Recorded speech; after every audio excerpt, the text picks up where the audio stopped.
waaye yow boo doon creuser ci biir dugal ni ci est-ce que réellement jàpp nga ne mbir mi politique moom moo ko ëmb mais surtout noo jàngatee kàddu yi nga xam ne jóg na ci siège bu APR démb. waaw dañuy rappeler benn principe xam nga la loi est impersonnelle et de caractère général ba ñuy taxawal pôle judiciaire financier taxawaluñ ko pour Massamba wala Mademba dañ ko taxawal pour képp koo xam ne luubal nga alal bi wala alalu askan bi wala gis nañ la ci mbirum blanchiment de capitaux yu mel noonu ak ay financement de terrorisme ñu jaarale la ci yoon. waaw kooku c'est au-delà des régimes ça transcende les régimes donc dire que tey ñee ñoo ko tegoon te mi ngi leen di juger tey je crois que c'est assez subjectif problème bi du foofu problème bi mooy ba ñuy taxawal pôle judiciaire financier dañ ko taxawal pour ñoŋal alalu askan wi benn ak li nga xam ne moom mooy ay njuuj njaaj ci wàllum xaalis ak blanchiment capitaux ni ñu koy waxee ci tubaab yooyu yëpp ñu mën koo fànq ba nga xam ne du mën a gàllankoor réew mi ni muy doxee. c'est ça d'accord yaa ngi dégg. donc kon ña ko fi tegoon bu dalee seen kaw yoon la ñi ko fekkee tamit bu dalee seen kaw ëllëg tamit yoon lay doon nañ d'accord loolu. maintenant li nga wax ne dafa am peut-être relent politique. te ñi nga xam ne ñoom la ñu joxoñ baaraam rawatina Farba Ngom ak ñi nga xam ne ñoo nekkoon ci ancien régime bi ñoom ñuy défendre. naan politique moo lal yëf yi xam nga il faut quand même faire la part des choses. oui mooy c'est vrai le premier ministre nee nañ ay propos politiques la woon mais il faut pas oublier que casquette premier ministre quand même lay daf fu mu dem da koy topp même bu ko bëggee simmi. waaw mais période de campagne. non xam naa baax na xam même bu ko bëggee simmi laa da koy topp. donc moom mënatul di wax comme le Ousmane Sonko bi nga xam ne.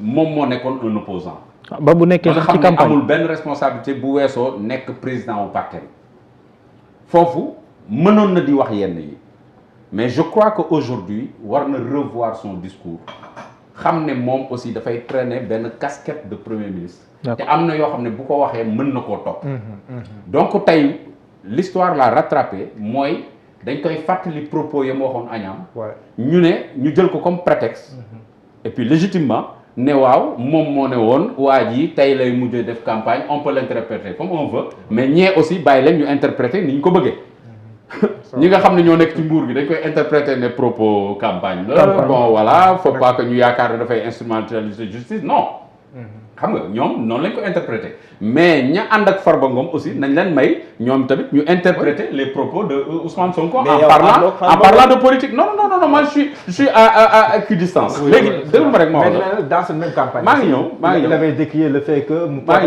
kon Madiambal Diagne te justice def ci dara moo leen donc boo defee boo bi mu plainte Madiambal Diagne Ousmane Sonko moom mooy joxoñ justice médiane. non c'est-à-dire que man du ma egg foofu c'est-à-dire que man du ma egg foofu je vais pas franchir le Rubicon en disant que moom moo instrumentaliser la justice waxuma loolu de gëmoo ko daal non du question gëwma ko li ma gëm c'est pas important mais dafa def le lien rek les faits moo am solo man li ma gëm personnellement waaw c'est une discussion de couloir mën nañu ko waxtaanee mais man li nga xam ne mooy les faits je suis factuel xam nga ay waxu ay supposition amul na boo gën non ay supposition ak yooyu man new ma ci man mais grand amul na boo xam ne man du ma wax ay wax yoo xam ne suba doo yeew naan waxewu ma ko nii naa laa ko waxee man li may wax dafa leer et je l'assume mais amul na boo grand waaw c'est des maquisards. non defal naa ko rek may ma rek ma ñëw waaw ni dëgg man li may wax dafay leer dama ne tey boo seetloo waxi Ousmane Sonko ba mu koy wax ca Agnam c'est vrai en période de campagne la waaw waaw ñi nga xam ne tey mooy ki nga xam ne mooy Farba Ngom ak ñi ànd ak moom mais may leen ñu yaakaar ne waxu Ousmane Sonko démb moo nekk di appliqué wu tey nañ leen ko nangu may leen loolu d'accord effectivement est-ce que comprendre nga léegi ñi yow nga xam ne ñoo nekk ci pouvoir bi aussi may leen ñoom ñu ne wax boobu waxu campagne kese la c'est vrai instrumentaliser woon justice loolu mooy dëgg donc voilà foofu laay waxee c'est-à-dire ku ci nekk da nga am sa interprétation mais man je respecte les deux interprétations léegi yow mi nekkul fenn lan mooy sa interprétation ma ñëw maa ngi ñëw nag léegi dama ne je respecte les deux interprétations très honnêtement on a compris waaw je respecte les deux interprétations maintenant yow maintenant le parquet financier dafa am loo xam ne ay prérogatives am la bu ko CENTIF saisiré automatiquement day déclencher procédure am est-ce que comprendre nga c'est normal parce que du question ne si il s'agit d'un Farba Ngom ou il s'agit d'un tel ou tel c'est pas ça le plus important parce que le fait que ñuy gëstu mais c'est pas une condamnation. Oui, c'est vrai. La levée de l'immunité parlementaire mais est loin d'être une condamnation. Oui. Parce qu'il y a une sorte de dichotomie ou bien dañu manipuler l'information de telle sorte que yow képp koo dégg ñu ne tey dañuy lever immunité rek nga yaakaar ne c'est parce qu'il est fautif. Ouais. Non. On lève son immunité pour lui permettre de se défendre. Est-ce que dégg nga wax ji. Oui. On lève l'immunité pour lui permettre de se défendre. Parce que doo ko yóbbu ci justice te moom mënul défendre boppam. parce que assemblée la nekk mu amoo droit woo ko te lever wuñ immunité. c'est vrai. Donc pour ñu mën koo déglu moom mu mën a constituer sa défense. moom il faut que ñu bàyyi ko libérer ko assemblée libérer ko. moom mu mën a dem jàkkaarloog ñi nga xam ne ñoom ñoo ne moo def ak deful. mu daal di indi ses preuves. D'autant plus que le monde dafa dégg wax ji te dans le pôle judiciaire financier. Oui. Mais il y a une instruction. Et quand on instruit à charge et à décharge. du question de day ñëw rek ñu chargé ko ne ko yaa ko def jàpp tëj. Man je donne foi à ces magistrats hein. Parce que au-delà du discours politique bi ñu wax sànq ñii di ko interpréter nii ñii daan wooy y a manipulation de la justice man yooyu góomu ko xam lu ma gëm. justice bi gëm naa ne war naa mën a def liggéeyam correctement parce que tey si on n'a aucune preuve yoo xam ne day chargé Farba Ngom mënuma gis mënuñu muusa ko mucc ba dugal ko ci kaso.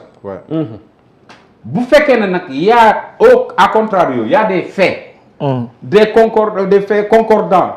yoo xam ne wane na moom mii kat li ñu koy jiiñ moo ko def. mais bu boobaa yoon dana appliqué wu. est-ce que da nga wax ji. léegi nag c'est trop beau nga taxaw ne bon dañ ma topp parce que dañ ma bëgg a faagaagal politiquement déglu baax ma dañ ma topp parce que dañ ma bëgg a c'est trop schématique c'est-à-dire que problème bi mooy man li ma bëgg. ak li may xaar mooy Farba dem défendre boppam dem toog. indi ay preuve am lañ koy jiiñ mu balaye ko. D'accord. wane ne moom liñ koy jiiñ defu ko. mais moom te dañ ko jiiñ fu mu toll nii mooy. waaw il n'a jamais géré de. non c'est différent c'est différent defal ndànk déedéet. c'est ça ligne de non défense. loolu warul nekk ligne de défense am. kenn mësu ko dénk. non parce que il n'a pas géré de deniers publics effectivement. Mais quand on parle de blanchiment de capitaux il s'agit pas simplement de deniers publics. CENTIF moo ko non on parle de blanchiment de capitaux. loolu la. On parle de mouvements suspects d'un compte vers d'autres comptes. Des transactions. yow particulier mosoo gérer deniers publics. Un simple citoyen sénégalais ou un individu quelconque boo demee ci banque nga déposer plus de 5 millions yaa ngi dégg CENTIF mën na déclencher benn vérification pour xool effectivement yow sa xaalis bi fan la jóge est-ce que l'origine est licite ou pas te nag amul benn obligation di la woo yow mi nga xam ne parce que CENTIF dafa am ay interlocuteurs. dafa am ñu koy yëgal. waaw tey maa ngi déggee avocat. non ñu naan kenn dégluwul. déedéet kenn war ko déglu. ah d'accord CENTIF du la déglu. CENTIF. day yëgle. non CENTIF ñu koy yëgal mu yëgle. dafa am ay interlocuteurs. du ma nekk fii di ko citer parce que dafa bari. waaw mais interlocuteurs yooyu. banquier, le mise en cause voilà. waaw. le mise en cause assurance yeeg yooyu. très bien le mise en cause bokku ci. le mise en cause bokku ci.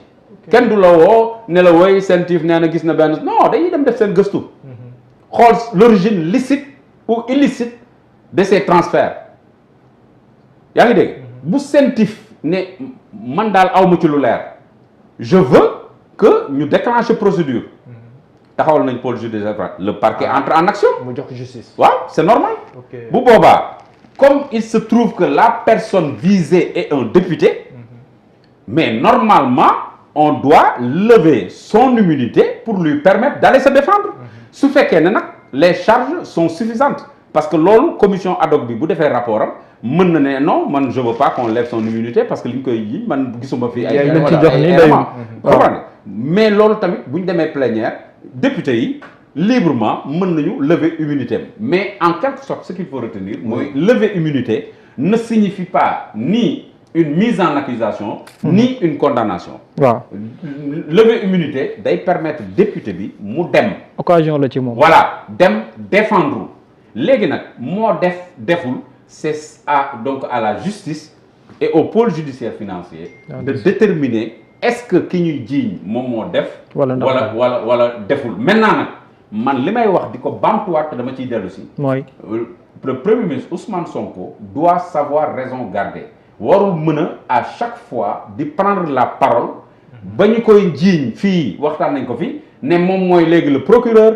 moom mooy joxe injonction parce que dossier bu mu laal rek waaw dossier bu mu laal la ma ko wax lay def waaw d'accord mais loolu xam nga loolu lu normal la loolu lu normal la non déglu ma expliquer loolu lu normal la que le premier ministre donne des instructions à son ministre c'est tout à fait normal que le ministère public donne des instructions au procureur de la République c'est tout à fait normal il y a rien d'illégal il faut qu'on se dise la vérité amul lu illégal léegi nag la ciy déranger mooy en tant que moom homme politique nekk à un niveau de responsabilité bu laalee ay dossiers justice laal ko mën na tey xel loolu lañ war a éviter dama ne en termes de communication ki nga xam ne mooy Ousmane Sonko war na bàyyi di laal li nga xam ne moom mooy ay mbirumu ay dossier judiciaire te wax ci ceeb beeg diwlin bi. mais laalul dossier. ak mburu mi waaw nga boobu moom yomb na sentif moom lenn la am ay nit ay gis wala ñu dégg dara yëgal ko moom mu dajale ne pôle judiciaire gis naa nag voilà ñi si daanal ci matinale.sn bi nañ comprendre lépp sentif voilà très bien c'est les banques qui ay banque la ay notaire ay assurance yooyu la quoi que dénoncer sentif du ko feeñal. non waaw te sentif amoo droit opposé wu ne non c'est le secret professionnel moo tax duma ko kii c'est tellement de prérogatives yoo xam ne am nañ ko voilà mais bon jarul dugg dans les détails parce que c'est pas l'objet non li nga toj leer de la na discussion non li nga toj leer na sëñ Mansour l'aspect politique bi nga xam ne ñu bari jàpp nañu c'est difficile pour ñu mën ko ci tàqatle loolu tamit ban jëmm moom la mën a am ci li nga xam moo di dossier gi waaye tam taxawaay gi ci waa APR am démb ak kàddu ñu ci yëkkate aussi nan nga ko gisee. Je suis amateur quoi. waa après dañuy def politique donc loolu c'est tout à fait normal. man damay revenir